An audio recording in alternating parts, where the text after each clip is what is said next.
Hello students, welcome to learn with Unicos channel. இன்றைக்கி நம்ம என்ன பார்க்க போகிறோன்னா 10ஆம் வகுப்பு சமூக அறிவியல் புத்தகத்தில் இருக்கிற குடிமையியல் பகுதியில் முதல் பாடம் இந்திய அரசியலமைப்பு தான் பார்க்க போகிறோம். அரசியலமைப்பு அப்படின்னா என்னன்னு தெரிஞ்சுக்கணும். ஒரு நாடு எப்படி ஆட்சி பண்ணுறது அல்லது ஒரு நாடை ஆட்சி பண்ணுறதுக்கு தேவையான நெறிமுறைகள் என்ன, சட்டங்கள் என்ன, அதற்கான கொள்கைகள் என்ன அப்படிங்கிற விதிமுறைகள் அடங்கிய ஒரு புத்தகம் தான் பொதுவாகவே விதிமுறைகள் அடங்கிய ஒரு புத்தகம் தான் அரசியலமைப்பு. இந்திய அரசியலமைப்புங்கிறது நம்ம ஆங்கிலேயர்கள் இந்தியாவுக்குள்ள எப்போ வந்தாங்க? 1600 கிபி 1600. அப்போது ஜஹாங்கீர் இந்தியாவை ஆட்சி பண்ணிட்டு இருந்தார், முகலாய ரூலர். அப்போது ஐரோப்பியரா இந்த ஆங்கிலேயர்கள் ஐரோப்பா நாட்டுக்காரங்க தான். ஐரோப்பாவிலேருந்து ஆங்கிலேயர்கள் மட்டும் வரல, நிறைய நாட்டுக்காரங்க வந்தாங்க. போர்ச்சுகீஸ், டச்சு, ஆங்கிலேயர்கள், டேனிஷ்காரங்க, அப்புறம் நம்ம ஃப்ரெஞ்சுக்காரங்க. ஆனால் இந்தியாவை அதிக வருஷம் ரூல் பண்ணவங்க யார்? நம்மளோட இந்த ஆங்கிலேயர்கள் தான். இப்போ இந்த ஆங்கிலேயர்கள்ட்ட இருந்து நம்ம சுதந்திரம் வாங்குறது தான் நம்மளோட சுதந்திர தினம் 1947. இந்த ஆங்கிலேயர்கள் போனதுக்கு அப்புறம் நமக்கு சுதந்திரம் கிடைக்கிது. அப்போ முதல்ல இந்தியாவுக்காக போராடின நம்மளோட இந்த சுதந்திர போராட்ட தியாகிகள், வீரர்கள்லாம் என்ன நினைக்கிறாங்கன்னா, இந்தியா முதல்ல மன்னர்களால் ஆட்சி பண்ணப்பட்டது. ஆனால் அந்த மன்னர்கள் இப்போ இல்லை. ஆங்கிலேயர்கள் போயிட்டா கூட நமக்கு அடுத்து யார் கீழே இந்தியாவை ரூல் பண்ணுறதுங்கிற ஒரு பெரிய குழப்பம் இருக்குது. ஏன்னா இந்தியா பல மாநிலங்களாகவும் பல மொழிகளாலும் கலாச்சாரத்தாலும் பண்பாட்டாலும் வேறுபட்டு கிடக்கக்கூடிய ஒரு நாடு. எல்லாரையும் ஒற்றுமையாக ஒன்றா ஒரே கொடைக்கு கீழே கொண்டு வர ரொம்ப கஷ்டம். அப்போது ஆங்கிலேயர்கள்ட்ட போய் எங்களுக்கு விடுதலை கொடுங்கன்னு கேட்கும்போது அவங்களுமே என்ன சொல்கிறாங்க, லார்டு பிர்ஹன் ஹுட்னு ஒருத்தர் இருக்கார். அவர் என்ன சொல்கிறாருன்னா, இந்திய அரசியல் அமைப்புன்னு நீங்கள் ஒன்று எழுதுங்க, அதுக்கப்புறம் நாங்கள் உங்களுக்கு சுதந்திரம் தரோன்னு. அப்போது நமக்கு மோஸ்ட்லி சுதந்திரக்காக போராடிய தலைவர்களில் நிறைய பேர் லாயருக்கு தான் படிச்சிருக்கிறாங்க. லண்டன் போய் பாரிஸ்டர் பட்டம் வாங்கிட்டு வந்திருக்காங்கன்னு நிறைய பேர் படிச்சிருப்போம். பொதுவாகவே காந்திஜி, நேருஜி. அப்போது எல்லா மாகாணங்களுக்கும் அழைப்பு விடுக்கிறாங்க, எப்படி இந்திய அரசியலமைப்பு நம்ம எழுத போகிறோம், எல்லா மாகாணங்களிலிருந்தும் ஒரு தலைவர்கள் அல்லது பிரதிநிதி உங்களை ரெப்ரசன்ட் பண்ணுறதுக்கு யாரையாவது அனுப்பி வைங்கன்னு எல்லாரும் ஒரே இடத்துல அசம்பிள் ஆகி கூட்டம் போடுறாங்க. அப்போ இதை அரசியல் நிர்ணய சபைன்னு சொல்லுவோம். எதுக்காக? ஆங்கிலேயர்கள் போனதுக்கு அப்புறம் இந்தியாவை எப்படி ஆட்சி பண்ணணுங்கிற ஒரு குழப்பத்திலிருந்து வெளியே வர்றதுக்காக இந்தியாவுக்குன்னு தனியாக ஒரு அரசியலமைப்பு எழுதணும்னு இந்த தலைவர்கள்லாம் கூடியிருக்கிறாங்க. அதுதான் அரசியல் நிர்ணய சபை. அப்போ இந்தியா சுதந்திரம் கிடைக்கிறதுக்கு முன்னாடியே இந்த கூட்டமானது அமைக்கப்படுது. அதில் தெளிவாக இருக்கணும், இந்தியாவுக்கு சுதந்திரம் கிடைக்கிறது 1947 தான். ஆனால் 1946 எழுத ஆரம்பிச்சுட்டு 1949 முடிக்கிறாங்க. கிட்டத்தட்ட 3 வருடங்கள் ஆகுது. 2 ஆண்டுகள் 11 மாதங்கள் 18 நாட்கள் ஆகுது. அப்போ எல்லாருமே சேர்ந்து எழுதுனாங்களான்னு கேட்டால் இல்லை. ஒரு 6 பேர் அவங்கள்ட்ட இருந்து தலைமை தாங்குற மாதிரி போகிறாங்க. அதில் அந்த 6 பேரையும் நம்ம அரசியல் அமைப்பு வரைவு குழுன்னு சொல்லுவோம். அந்த 6 பேருக்கும் தலைவராக இருந்தவர் டாக்டர் B.R. அம்பேத்கர். அந்த 6 பேரில் முக்கியமானவங்க அல்லாடி கிருஷ்ணசுவாமி ஐயர், K.M. முன்ஷி, முகமது சாதுல்லா, மிட்டல், கேத்தான், மாதவராவ் அப்படின்னு இருப்பாங்க. இப்போ புக்கில் நமக்கு அந்த தகவல்லாம் கொடுக்கல. இந்த தலைவர்கள்லாம் என்ன பண்ண போகிறாங்க அப்படின்னா, இந்திய அரசியலமைப்பு எழுத போகிறாங்க.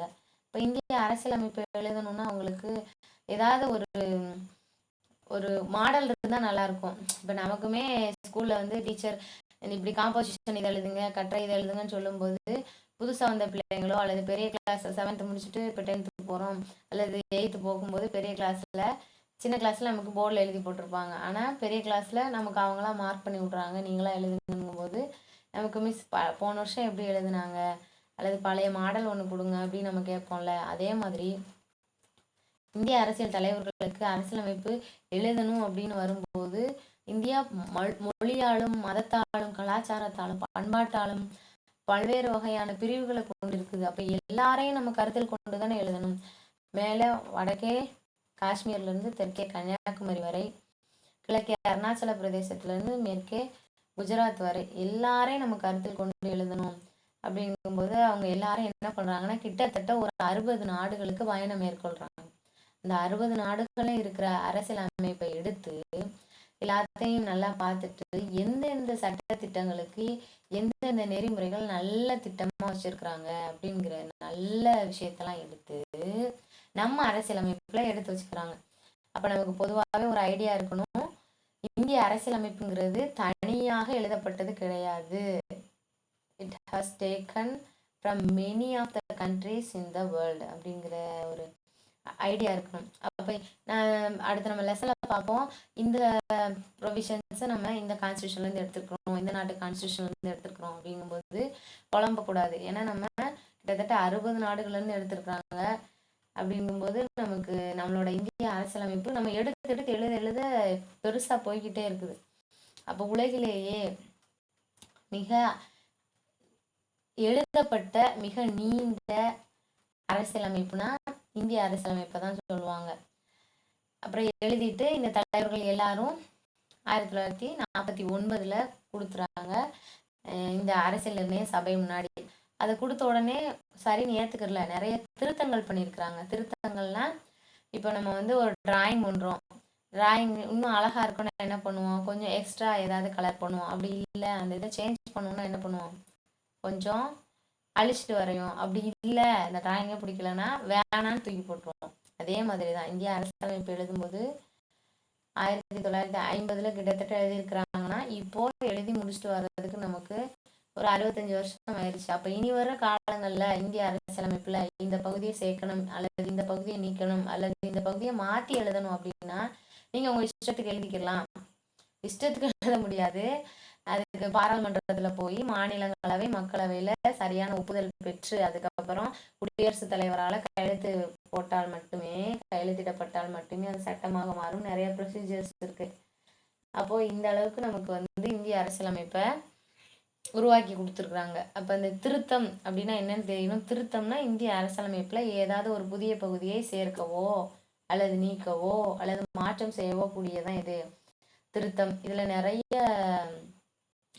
நிறைய புது புது அம்சங்கள் வந்து வைக்கிறாங்க. அது மாதிரி இந்திய அரசியலமைப்பு ஒரு புத்தகத்தோட முதல் பகுதியை பொருளடக்கம்னு சொல்றோம்ல, அதே மாதிரி இந்திய அரசியலமைப்போட முதல் பகுதியை முகவுரை அப்படின்னு சொல்லுவோம் அல்லது பிரியாம்பிள்னு சொல்லுவோம்.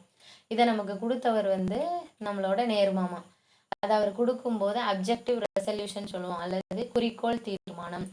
அவர் வந்து ரஃபா ஒரு இந்தியா அப்படிங்கிறது வந்து நமக்கு இந்த நெறிமுறைகளை கொண்டதா இருக்கணும் அப்படின்னு ஒரு சும்மா ஒரு பேப்பர்ல தான் கொடுக்குறாரு.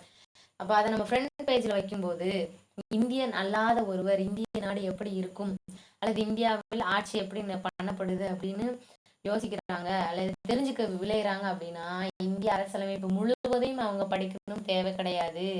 இந்திய அரசியலமைப்பின் முகவுரையை வாசித்தாலே போதும், இந்தியா இப்படிப்பட்ட ஒரு நாடு, இங்கே இதை தான் ஃபாலோ பண்ணுறாங்கன்னு தெரிஞ்சுக்கலாம். அப்போ இந்த இந்திய அரசியலமைப்பின் முகவுரையை நேரு மாமா தானே கொடுத்தாரு. அந்த நேரு கொடுத்ததை எப்படி சொல்றாங்க அப்படின்னா, a key of constitution, இந்திய அரசியலமைப்பின் சாவி. சாவினா என்னது, ஒரு ரூமுக்குள்ள நம்ம நுழையிறதுக்கு தேவையானதான் சாவி. அப்ப இந்திய அரசியலமைப்புல என்ன இருக்கு அப்படிங்கறத தெரிஞ்சுக்கணும்னா இததான் கீ மாதிரி சொல்றாங்க. சரி, இப்ப நம்ம போலாம். உள்ள வந்து பாடம் நிறைய போய்கிட்டே இருக்கும். நீங்க புத்தகத்தை எடுத்து வச்சுட்டு இதை ஒழுங்கா லிசன் பண்ணுங்க, பாடம் ஈஸியா இருக்கும். ரெண்டாவது இந்த டிஎன்பிஎஸ்சி குரூப் 1, குரூப் 2, குரூப் 4 முக்கியமான எக்ஸாமுக்கெல்லாம் இதுதான் ரொம்ப தேவையான ஒரு புத்தகம்னே சொல்லலாம். 10ஆம் வகுப்புல அதிகப்படியான தகவல்கள் கொடுத்துருக்குறாங்க. இதெல்லாம் நீங்க தெரிஞ்சுக்கணும்னா அப்போ இப்போ சின்ன வயசுல நீங்க நல்ல ஒரு பிளான் பண்ணி ஒரு நல்ல ஒரு புரிதலோட அண்டர்ஸ்டாண்டிங்கோட நல்லா படிக்கும்போது உங்களுக்கு பின்னாடி ஈஸியாக நீங்கள் கவர்மெண்ட் வேலைக்கு போகிறதுக்கெலாம் இது ஒரு வாய்ப்பாக அமையும். அதுக்கப்புறம் நம்ம ஸ்கூல்லாம் முடிச்சுட்டு கவர்மெண்ட் எக்ஸாம் படிக்கணும், ஸ்கூல் அப்படின்னு நீங்கள் போனீங்கனாலே first collect all the government school books தான் சொல்லுவாங்க. இப்போ நம்ம அப்போது வேலைக்காக படிக்கணும் அப்படிங்கிற ஒரு கட்டாயத்தினால படிக்கிறோமே தவிர இப்போயே நம்ம ஆசைப்பட்டு படிச்சிட்டோம்னா எல்லாமே ஈஸியாக இருக்கும், எல்லாமே பாசிட்டிவாக நமக்கு நடக்கும். ஸோ நீங்கள் எல்லாருமே 10th இந்த வருஷம் எழுத போகிற எல்லாரும் அதிகமான மதிப்பெண்கள் பெற்று 100க்கு 100% மதிப்பெண் பெற வாழ்த்துகிறேன். பார்க்கலாம். ஒரு நாட்டின் இந்திய அரசியலமைப்பு அறிமுகம் கொடுத்துருக்குறாங்க. ஒரு நாட்டின் நிர்வாகமானது எந்த அடிப்படை கொள்கைகளை சார்ந்தது அல்லது சார்ந்து அமைந்துள்ளது என்பதை பிரதிபலிக்கும் அடிப்படை சட்டமே அரசியலமைப்பு என்பதாகும். இது ஒரு நாட்டின் முன்னேற்றத்திற்கு அச்சாணியாகும். அச்சாணின்னா என்னதுப்பா? அச்சாணினா அதான் முக்கியம். ஒரு சக்கரம் சுத்துறதுக்கு நடுவில் வைக்கிறது அச்சாணி. அந்த ஆணி இருந்தால்தான் சக்கரம் ஒழுங்கான பாதையில சுத்தும், இல்லைன்னா சுத்தும் வேற எங்கேயாவது போயிடும். நாடு ஒழுங்கா ரன் ஆகணும், ஒழுங்கா ஆட்சி பண்ணப்படணும்னா இது தேவை, இந்திய அரசியல் அமைப்பு தேவை. அரசியல் அமைப்பு தேவை. இந்தியாவுக்கு அரசியலமைப்பு இருக்குது. முதல்ல அரசியலமைப்பு அப்படிங்கிற ஒரு கொள்கை. ஒரு நாடு ஆட்சி பண்ணணும்னா சட்டத்திட்டங்கள் வேணும், அதுக்கு அரசியலமைப்பு தேவை அப்படின்னு முதலா யோசிச்ச நாடு அல்லது முதலா உலகத்திலேயே கொண்டு வந்த நாடு எதுனா அமெரிக்கா. அதான் அமெரிக்க ஐக்கிய நாடுகள்னு கொடுத்துருக்குறாங்க. அடுத்து பார்க்கலாம், அரசியலமைப்பின் அவசியம். அரசியலமைப்பு எதுக்கு தேவை? அனைத்து மக்களாட்சி நாடுகளும் தங்களை நிர்வகித்துக் கொள்ள ஒரு அரசியலமைப்பு சட்டத்தை பெற்றுள்ளன.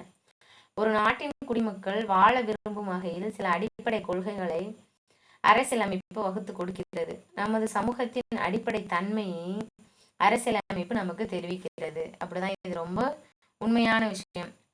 நம்ம மக்களால் தேர்ந்தெடுக்கப்படக்கூடிய தலைவர்கள் எல்லாம் ஒழுங்கானவங்க, அவங்களோட வேலையை கடமை தவறாமல் செய்வாங்க அப்படின்னு நம்ம உறுதிப்பட கூற முடியாது. யார் வேணா அவங்களோட பதவிகளில் இருக்கும்போது பதவியை துஷ்பிரயோகம் செய்யலாம், அல்லது பதவியில் இருக்கும்போது அதை தவறான வழியில பயன்படுத்தலாம்.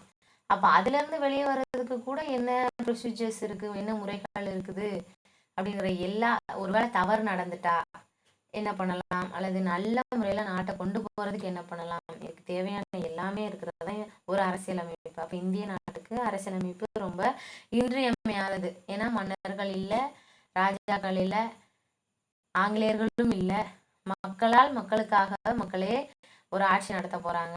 அரசியல் தலைவர்களுமே இல்லாம தான் இருக்க போறாங்க நாளாகும் போது. இப்ப பிரசண்டா யோசிச்சு பாருங்க, 1947 இருந்த இந்த அரசியல் தலைவர்களாவது இப்ப இருக்காங்களான்னு. ஆனா அவங்க எழுதி கொடுத்த இந்திய அரசியலமைப்பு மட்டும்தான் நம்மகிட்ட இருக்குது. அப்ப அதோட முக்கியத்துவம் ரொம்ப ரொம்ப இம்பார்ட்டன்ட். அடுத்து பார்க்கலாம், இந்திய அரசியலமைப்பு உருவாக்கம். 1946ஆம் ஆண்டு அமைச்சரவை தூதுக்குழு திட்டம், அண்டர்லைன் பண்ணிக்கோங்க. அமைச்சரவை தூதுக்குழு திட்டத்தின் கீழே தான் இந்தியாவுக்குன்னு ஒரு அரசியலமைப்பு வேணும் அப்படின்னு அரசியல் நிர்ணய சபை உருவாக்கப்படுகிறது. இச்சபையில் 292 மாகாண பிரதிநிதிகள்னா ரெப்ரசன்டேட்டிவ்ஸ், தலைவர்கள் அப்படின்னு சொல்லுவோம் நம்ம. 93 சுதேச அரசுகளின் நியமன உறுப்பினர்கள். பலுச்சிஸ்தானின் சார்பில் ஒருவர். பலுச்சிஸ்தான் எங்க இருக்குன்னா பாகிஸ்தான் பார்டர்ல இருக்கு நமக்கு. மாகாண முதன்மை ஆணையர்கள் சார்பில் 3 பேர் என மொத்தம் 389 உறுப்பினர்கள் இருந்தனர். இந்திய அரசியல் நிர்ணய சபையின் முதல் கூட்டம் 1946ஆம் ஆண்டு டிசம்பர் 9ஆம் நாள் நடைபெற்றது. ரொம்ப முக்கியமானது. முதல் கூட்டம் எப்போ நடக்குது? 1946 டிசம்பர் 9ஆம் நாள். இச்சபையின் தற்காலிக தலைவராக மூத்த உறுப்பினர் டாக்டர் சச்சிதானந்த சின்ஹா அவர்கள் தேர்ந்தெடுக்கப்பட்டார். சச்சிதானந்த சின்ஹா முதல் மீட்டிங் 1946 டிசம்பர் 9ஆம் தேதி நடக்குது. எல்லா தலைவர்களும் கூடிட்டாங்க. என்ன பண்ணனே தெரியல. அப்போ முதலா நம்ம தலைவரை தேர்ந்தெடுத்துருவோம்ப்பா அப்படின்னு தேர்ந்தெடுக்கிறாங்க. அவர் பேர் தான் சச்சிதானந்த சின்ஹா. அடுத்து என்ன நடக்குதுன்னு பாருங்க. இந்திய அரசியலமைப்பை உருவாக்க கூட்டத்தொடர் நடந்து கொண்டிருக்கும் போதே அவர் இறந்ததை தொடர்ந்து டாக்டர் ராஜேந்திர பிரசாத் இந்திய அரசியலமைப்பு நிர்ணய சபையின் தலைவராகவும், ரொம்ப முக்கியமானது. இப்போ முதல் மீட்டிங் டிசம்பர் 9 நடக்குது. அடுத்த மீட்டிங் டிசம்பர் 11 நடக்கும். அது நமக்கு புக்ல கொடுக்கல. முதல் மீட்டிங்ல என்ன செஞ்சிருக்கிறாங்க? தலைவரை தேர்ந்தெடுத்திருக்கிறாங்க. அவர் தான் வந்தவங்களே மிக வயதான மூத்த தலைவர். அவர் இறந்துறாரு. அதனால ராஜேந்திர பிரசாத், டாக்டர் ராஜேந்திர பிரசாத், இவர் தான் இந்தியாவின் முதல் குடியரசுத் தலைவர். இவரை இந்திய அரசியல் நிர்ணய சபை நிரந்தர தலைவரா தேர்ந்தெடுக்கிறாங்க. அடுத்து பாருங்க, ஹச்சி முகர்ஜி மற்றும் பி.டி. கிருஷ்ணமாச்சாரி இருவரும் துணைத் தலைவர்களாகவும் தேர்ந்தெடுக்கப்பட்டனர். இவங்க 2 பேரையும் துணைத் தலைவராக தேர்ந்தெடுக்கிறாங்க. இக்கூட்டத்தொடர் 11 அமர்வுகளாக 11 மீட்டிங்கா 126 நாட்கள் நடைபெற்றது. இக்கூட்டத்தின் போது 247 2473 திருத்தங்கள். எவ்வளவு திருத்தங்கள் பாருங்க, கிட்டத்தட்ட 2500 திருத்தங்கள். இது வேணாம், அல்லது இது வேணும், இதை நீக்கம் பண்ணுங்க, இதை மாற்றி எழுதுங்க அப்படின்னு எவ்வளவு திருத்தங்கள் பண்ணியிருக்கிறாங்க?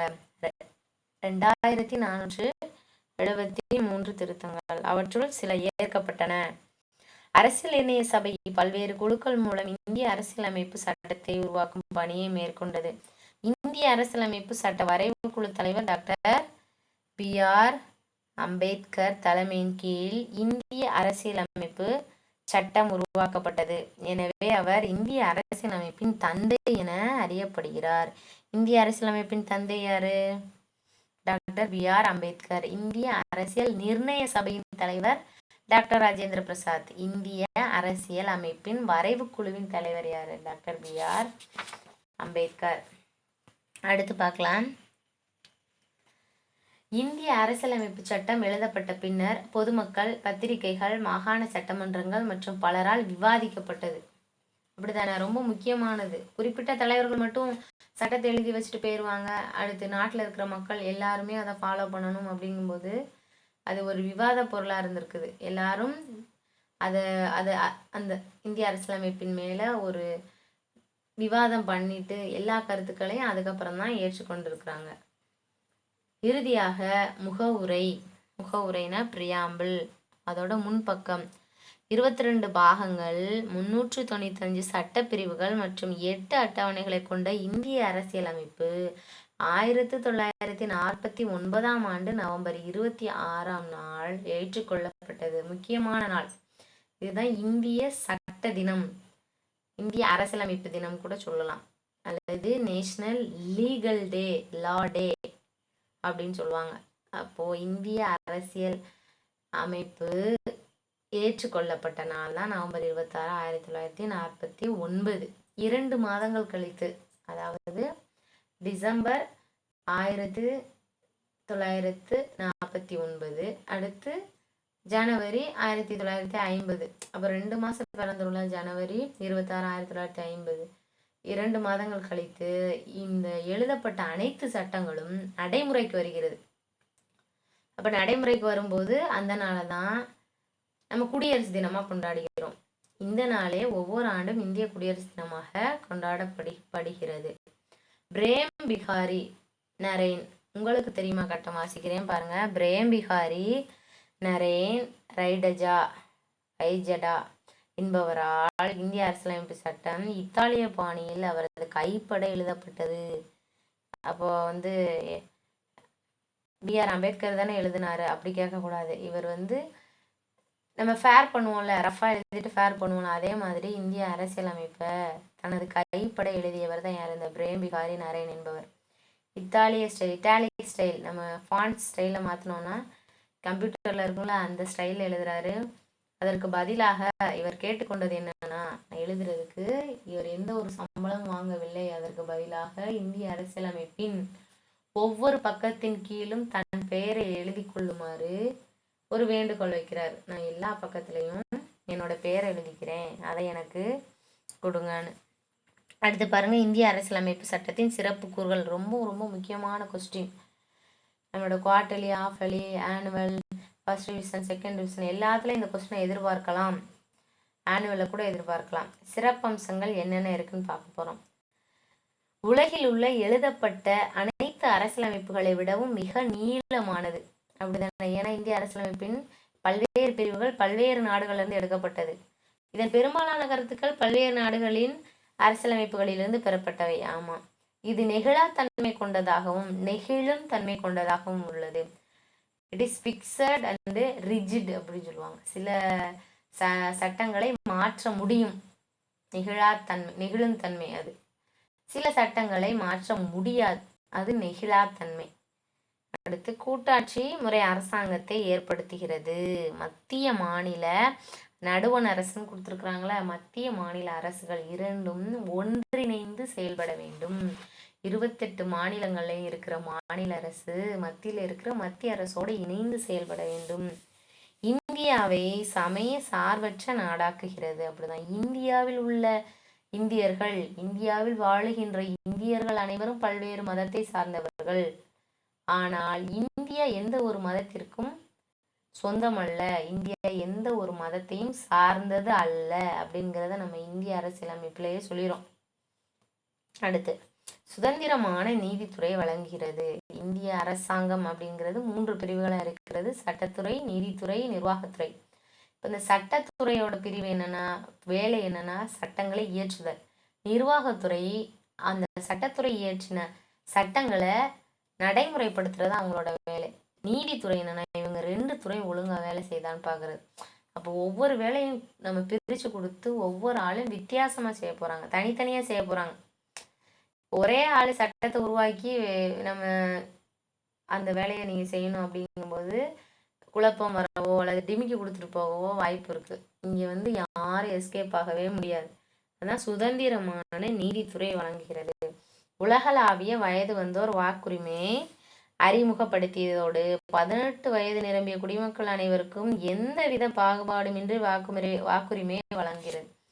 இதற்கு முன்னாடி இந்தியாவிலேயே வாக்குரிமை வந்து அவ்வளவு எளிதல்ல. பெண்களுக்கு ஓட்டு போட முடியாது,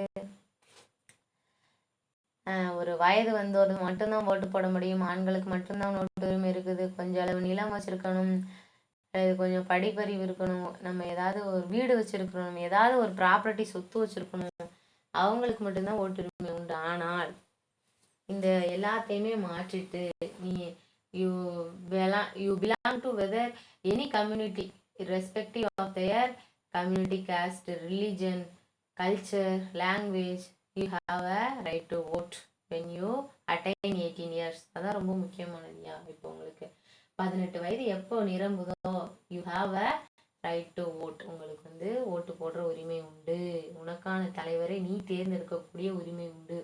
அப்போ இதெல்லாம் எதுக்கு உங்களுக்கு பள்ளி பாட புத்தகத்திலே வச்சிருக்கிறாங்க அப்படின்னா, நீங்க தான் எதிர்கால தலைமுறை. இப்போ நீங்கள் வந்து என்ன பண்ணணும், உங்களோட தலைவர்களை தேர்ந்தெடுக்கிறதுல நியாயமான முறையில் நடந்துக்கணும். அதான் அடுத்து பார்க்கலாம். இப்போ நமக்கு மேலே என்ன பார்த்தோம், 22 பாகங்கள், 395 சட்டப்பிரிவுகள், 8 அட்டவணைகள்னு பார்த்தோம். இந்த 22 பாகங்களையும் உங்களுக்கு புக்கில் கொடுத்தாங்கன்னா அதிக போர்ஷன் ஆயிரும். இப்போ இந்த புக்கே உங்களோட லெவலுக்கு ரொம்ப பெரிய புக்கு தான்.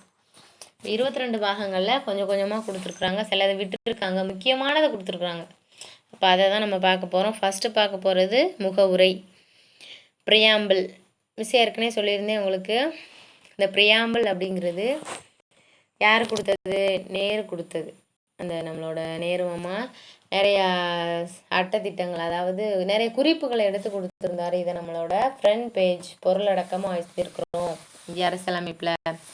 முகவுரை என்ற சொல் அரசியலமைப்பிற்கு அறிமுகம் அல்லது முன்னுரை என்பதை குறிக்கிறது. இது அரசியலமைப்பின் அடிப்படை கொள்கைகள், நோக்கங்கள் மற்றும் லட்சியங்களை உள்ளடக்கியது. இது பெரும் மதிப்புடன் அரசியலமைப்பின் திறவுகோல் என குறிப்பிடப்படுகிறது. 1947ஆம் ஆண்டு ஜனவரி 22ஆம் நாள் இந்திய அரசியல் நிர்ணய சபையால் ஏற்றுக்கொள்ளப்பட்டது. ஜவஹர்லால் நேருவின் குறிக்கோள் தீர்மானத்தின் அடிப்படையில், முக்கியமானது குறிக்கோள் தீர்மானம். ஒரு பேப்பரில் இந்திய நாடு அப்படின்னா இப்படியெல்லாம் இருக்கணும் அப்படின்னு கொஞ்சம் விஷயங்களை எழுதி தரார், பார்க்கலாம். குறிக்கோள் தீர்மானத்தின் அடிப்படையில் இந்திய அரசியலமைப்பின் முகவுரை அமைந்துள்ளது. முகவுரையானது 1976ஆம் ஆண்டு 42வது அரசியலமைப்பு சட்ட திருத்தத்தின்படி ஒரே ஒரு முறை திருத்தப்பட்டுள்ளது. மிக முக்கியமான பாயிண்ட். அப்போ இந்திய அரசியல் அமைப்பை என்ன பண்ணிக்கலாம்லாம், நம்ம ஏற்கனவே சொல்லியிருந்தேன் நான், தேவைன்னா அதோட சட்டப்பிரிவுகளை நம்ம வச்சுக்கிடலாம். அதாவது இனி வளர்ந்து வர்ற காலத்திற்கு தகுந்த மாதிரி சட்டங்கள் மாறலாம்.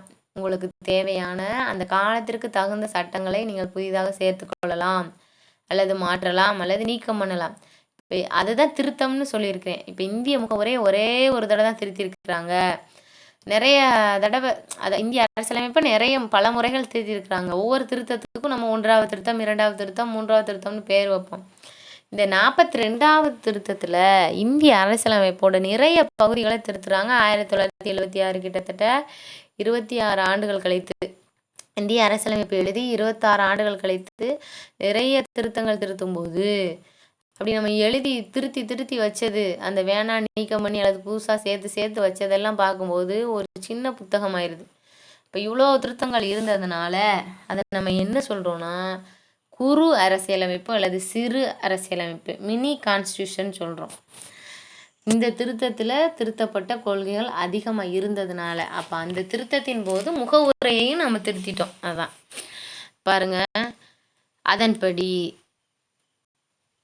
சமதர்மம், சமய சார்பின்மை, ஒருமைப்பாடு, இந்த 3 வார்த்தைகளையும் நம்ம முகவுரையில் சேர்ந்துருக்குறோம். இதில் 42வது அரசியலமைப்பு சட்ட திருத்தத்தின்படி சமதர்மம், சமய சார்பின்மை, ஒருமைப்பாடு போன்ற 3 புதிய சொற்கள் சேர்க்கப்பட்டன. இந்திய மக்களாகிய நாம் என்ற சொற்களுடன் இந்திய அரசியலமைப்பின் முகவுரை தொடங்குகிறது. We the people of India have solemnly adopted India as a அப்படின்னு வரிசை அப்போ. அப்போ இதில் முதல் லைனே என்னது? இந்திய மக்களாகிய நாம். இந்திய மக்களாகிய நாம்னா இந்த நாட்டிற்கு சொந்தமான மக்களால் எழுதப்பட்டதான் இந்த அரசியலமைப்பு. அதை சொல்லும் விதமாக இருக்குது. இதிலிருந்து இந்திய மக்களே இந்திய அரசியலமைப்பின் ஆதாரம் என நாம் அறியலாம். இந்தியா ஒரு இறையாண்மை மிக்க சாவனிட்டி அப்படின்னு சொல்லுவோம். சமதர்ம, சமய சார்பற்ற ஜனநாயக குடியரசு. இந்த வார்த்தைகள்லாம் முக்கியம். இந்த பாடத்தில் இருக்கிற முதல் ஒன்றே இந்த வார்த்தையை நம்ம கரெக்டான முறையில் அசம்பிள் பண்ணுற மாதிரி தான் இருக்கும். இறையாண்மை மிக்க. இறையாண்மை மிக்க அப்படின்னா இந்தியா இதற்கு முன்னாடி அடிமையாக இருந்தது ஆங்கிலேயரிடம். இனிமே அப்படி இருக்காது. எல்லாருடைய உணர்வுகளையும் மதிக்கும். இந்திய நாடு யாருக்கும் அடிமை கிடையாது. இந்தியா யாரையும் இனிமேல் அடிமையாக வச்சுக்கிறாது அப்படின்னு சொல்லிட்டு நம்ம உலகுக்கே தெரியப்படுத்துகிற தான். அதுதான் நம்மளோட குடியரசு தினம். அப்போ இறையாண்மை மிக்க அப்படின்னு அர்த்தம் புரியுதுல்ல. அடுத்து சமதர்மம். இங்கே உள்ள எல்லாருமே சமம்.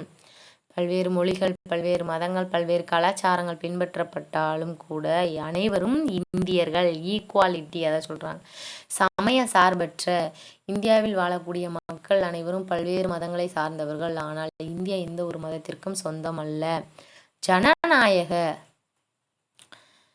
ஜனநாயகன இண்டிபெண்டன்ஸ். இந்தியா ஒரு சுதந்திர நாடு. இந்தியாவில் உள்ள தலைவர்கள் அனைவரும் மக்களால் நேரடியாக தேர்ந்தெடுக்கப்படுகிறார்கள். அடுத்து குடியரசு. இந்தியாவுக்குன்னு தனியாக ஒரு அரசியல் அமைப்பு இருக்குது. இந்தியா யாரை நம்பியும் செயல்படவில்லை. இந்திய அரசியல் அமைப்பே இந்திய அரசாங்கத்தின் ஆதாரமாக விளங்குகிறது.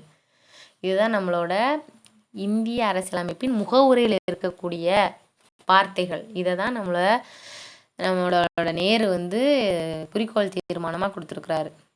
அடுத்து இந்திய குடிமக்கள் அனைவருக்கும் சமூக, பொருளாதார, அரசியல் நீதி என அனைத்திலும் பாதுகாப்பு வழங்குவதே இதன் நோக்கம். அடுத்து பாருங்க, 1789ஆம் ஆண்டு பிரெஞ்சு புரட்சியின் போது சுதந்திரம், சமத்துவம், சகோதரத்துவம் ஆகியன முக்கிய முழக்கங்களாயின. இந்திய அரசியலமைப்பின் முகவுரையில் இதற்கு முக்கியத்துவம் தரப்பட்டுள்ளது. பிரெஞ்சு புரட்சி பிரான்ஸில் நடந்த புரட்சி. அங்கே உள்ள மன்னர்களை பதவியிலேருந்து இறக்கிட்டு மக்களாட்சியை கொண்டு வராங்க. 16ஆம் லூயி, அரசி மேரி அண்டாயிண்ட் அப்படின்னு இருப்பாங்க. அந்த லூயியோட மனைவி. இவங்கெல்லாம் செல்வந்தர்களுக்கு மட்டும் அதிக சப்போர்ட் கொடுத்துட்டு மக்களை ரொம்ப கஷ்டப்படுத்துவாங்க. அப்போ அந்த மக்கள்லாம் எதிர்த்து போராடுறாங்க. அப்போ தான் இந்த வார்த்தைகளே அங்கே தான் பிறக்குது பிரெஞ்சு புரட்சியின் போது. அதான் என்னென்ன வார்த்தைகள்? சுதந்திரம், சமத்துவம், சகோதரத்துவம், எல்லாருமே ஈக்குவல், எல்லாருக்குமே லிபர்ட்டிங்கிற வார்த்தை தான் சுதந்திரம். எல்லாருமே நமக்கு என்ன தேவையோ அதை செய்கிறதுக்கான உரிமை நமக்கு இருக்குது, ஃப்ரீடம். அடுத்து பிரதர்ஹுட்னஸ், எல்லாரையும் சகோதரராக மதித்தா நமக்கு எதுக்கு ஏற்றத்தாழ்வுகள் வரப்போகுதுன்னு. அப்படி இந்த விழுமியங்கள், இந்த தாட்ஸை நம்ம எங்கே வச்சுருக்குறோன்னா இந்திய அரசியலமைப்பின் முகவுரையில் வச்சுருக்கிறோம். அடுத்து பார்க்கலாம். குடியுரிமை. சிட்டிசன்ஸ் எனும் சொல் சிவிஸ் எனும் லத்தீன் சொல்லிலிருந்து பெறப்பட்டதாகும். இதன் பொருள் ஒரு நகர அரசில் வசிப்பவர் என்பதாகும். இந்திய அரசியலமைப்பு இந்தியா முழுவதும் ஒரே மாதிரியான ஒற்றை குடியுரிமை வழங்குகிறது. ரொம்ப முக்கியம். ஒற்றை குடியுரிமை. இங்கே தமிழனாக இருந்தாலும் அல்லது கேரளாவில் வசித்தாலும், கர்நாடகாவில் வசித்தாலும், பீகாரில் வசித்தாலும், ஜம்மு காஷ்மீரில் வசித்தாலும் நீங்கள் ஒரு இந்தியன். எல்லாருக்கும் ஒரே ஒரு ஆதார் கார்டு தான் இருக்குது. ஆதார் கார்டை நம்ம சிட்டிசன்ஷிப் கார்டாக சொல்லலாம். ஆனால் அமெரிக்காவில் எப்படி இருக்கும்? கனடாக்குன்னு ஒரு கார்டு இருக்கும், அமெரிக்காவுக்குன்னு ஒரு கார்டு இருக்கும். அதாவது நான் தமிழன்னு ஒரு கார்டு, இந்தியன்னு ஒரு கார்டு அப்படின்னு இருக்கிற மாதிரி. அங்கே இரட்டை குடியுரிமை இருக்குது, இங்கே அப்படி கிடையாது. இந்தியாவில் இருக்கிறது ஒற்றை குடியுரிமை. இந்திய வரைபடத்தில் இருக்கக்கூடிய எந்த பகுதியில் வாழ்ந்தாலும் நீ ஒரு இந்தியன். அதை ரெஃபர் பண்ணுற விதமாக இப்போ நம்ம ஓட்டு போடலாம். இந்தியாவில் இனிமேல் சுதந்திர நாடு, குடியரசு நாடுன்னு சொல்கிறோம்ல. அப்போ அரசியலமைப்பு உருவாக்கப்பட்ட பொழுது யார் இந்தியர்? ஏன்னா நம்ம பிறக்கும் போதே இரட்டை குழந்தைகளாக பிறந்த நாடு அதுதான் பாகிஸ்தான். பிறக்கும் போதே பாகிஸ்தான், சுதந்திரம் வாங்கும் போதே தனியாக பிரிஞ்சிருச்சு. அப்போ இந்தியாவில் இருக்கிறவங்க யார் இந்திய குடியுரிமையோடு இருக்கிறாங்க, யார் இந்தியாவின் குடிமகன் குடிமகள் அப்படிங்கிறத சொல்லக்கூடியதான் இந்திய அரசியலமைப்பின் குடியுரிமை சட்டம் சொல்கிறோம். 1955 எழுதப்பட்டது. பார்க்கலாம். இந்தியா முழுவதும் ஒரே மாதிரியான ஒற்றை குடியுரிமை வழங்குகிறது. இந்திய அரசியலமைப்பின் பகுதி 2 பிரிவுகள் 5 11 வரை குடியுரிமை பற்றி விளக்குகின்றன. குடியுரிமை சட்டம் 1955. இப்போ இந்த சட்டத்தின் மூலியமாக தான் யார் இந்திய குடிமகனாக ஆகலாம் அல்லது குடிமகளாக ஆகலாம் அல்லது குடிமகனாக இருக்கும்போது நீக்கம் பண்ணுற முறைகளை சொல்லுது. இந்திய அரசியலமைப்பு சட்டம் நடைமுறைக்கு வந்த பின்பு 1955 இயற்றப்பட்ட குடியுரிமை சட்டம் குடியுரிமை பெறுதல் மற்றும் குடியுரிமை இழத்தல் இரண்டையுமே பற்றி விளக்குகிறது. இச்சட்டம் அரசியலமைப்பு சட்ட திருத்தத்தால் 9 முறை திருத்தப்பட்டுள்ளது. அப்போ அரசியலமைப்பு சட்டத்தின் மூலம் 9 முறை நம்ம திருத்தியிருக்கிறோம். குடியுரிமை பெறுறதுக்கு மொத்தம் 5 வழிகள் இருக்குது. இந்தியாவில் பிறந்து நம்ம இந்தியாவிலேயே குடியுரிமை பெறலாம், அல்லது வெளிநாட்டில் பிறந்து இந்திய வம்சாவளியாக இருந்து நம்ம இந்திய குடியுரிமை பெறலாம். நிறைய வழிகளை வாங்கலாம். இப்போ இந்த இந்திய குடியுரிமை சட்டம் 1955 இயற்றப்பட்டது. 5 வழிகளில் நம்ம இந்தியாவின் குடிமகனாகவோ குடிமகளாகவோ ஆகலாம் அப்படின்னு சொல்லுது. 3 வழிகளில் இந்தியாவின் குடிமகளாகவோ குடிமகனாகவோ நம்ம நீக்கப்படலாம், நம்மளுடைய குடியுரிமை இழப்பதற்கான வழியை சொல்லுது. இப்போ குடியுரிமை இழக்க 3 வழிகள், குடியுரிமை பெறுவதற்கு 5 வழிகள் இருக்கு. பார்க்கலாம்.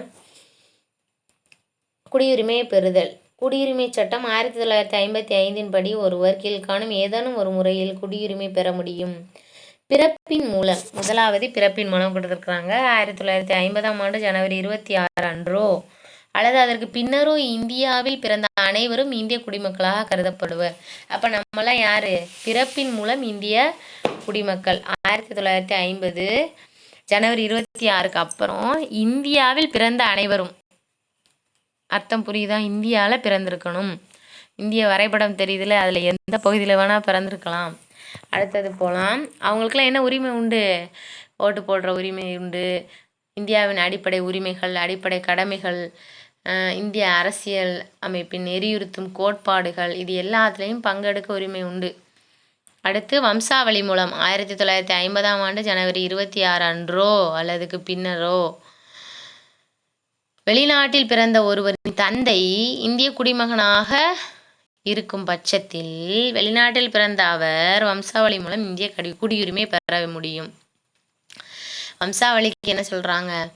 1950 அந்த 50 ஜனவரி 26க்கு முன்னாடியோ அல்லது அதுக்கப்புறமோ வெளிநாட்டில் குழந்தை பிறந்துருச்சு, ஆனால் அவங்களோட அப்பா இந்தியாவில் பிறந்திருக்கிறாங்க, இந்திய நாட்டை சார்ந்தவர்னா அவருக்கு வம்சாவளி மூலியமாக அந்த குழந்தைக்கும் இந்திய குடியுரிமை உண்டு.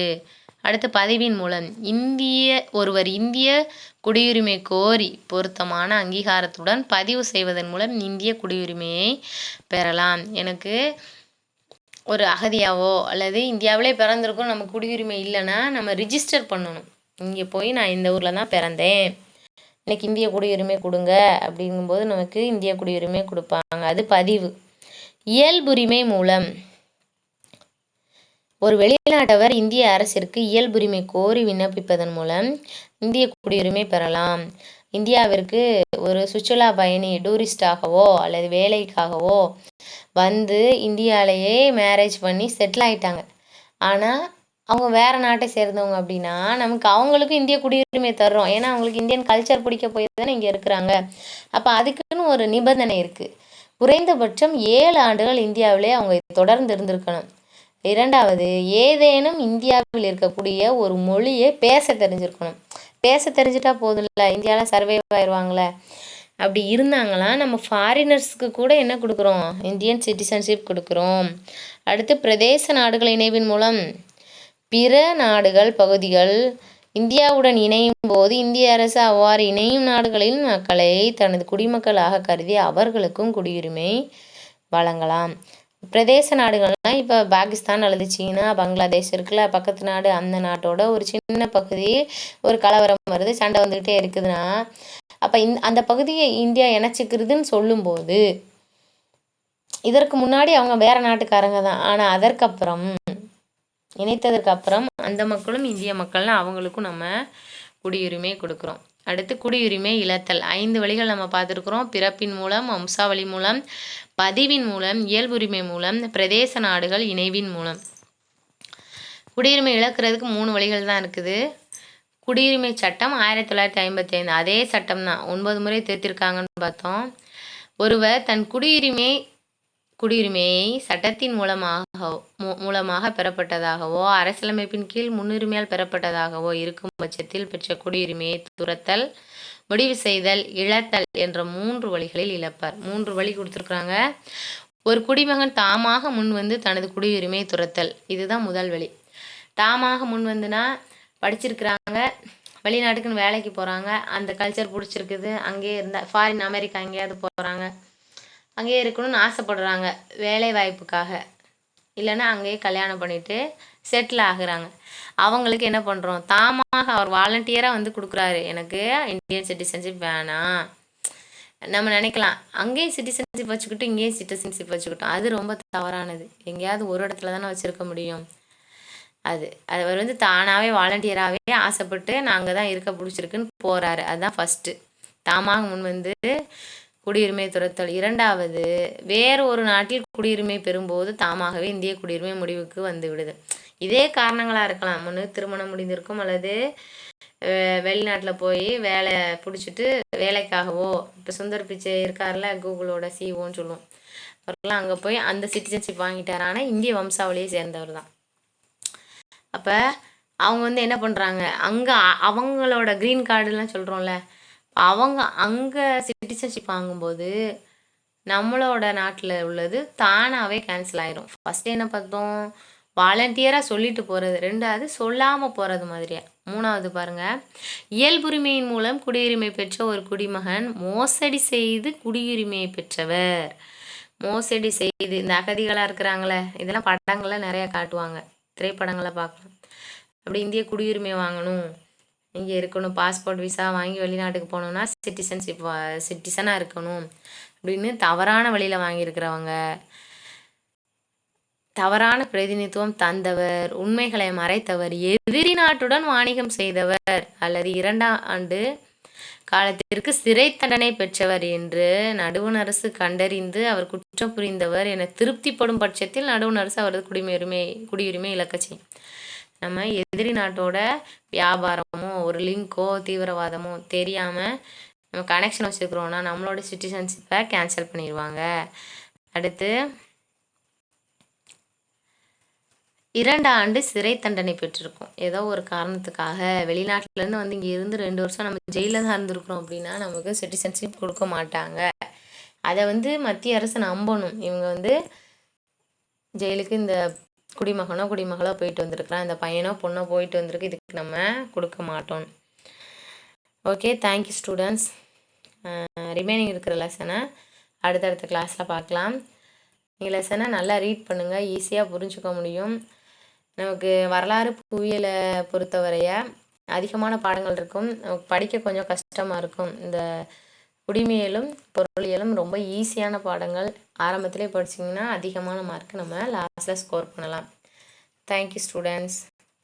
இந்த வீடியோ பிடிச்சிருந்துச்சுன்னா லைக் பண்ணுங்கள், ஷேர் பண்ணுங்கள், சப்ஸ்கிரைப் பண்ணுங்கள்.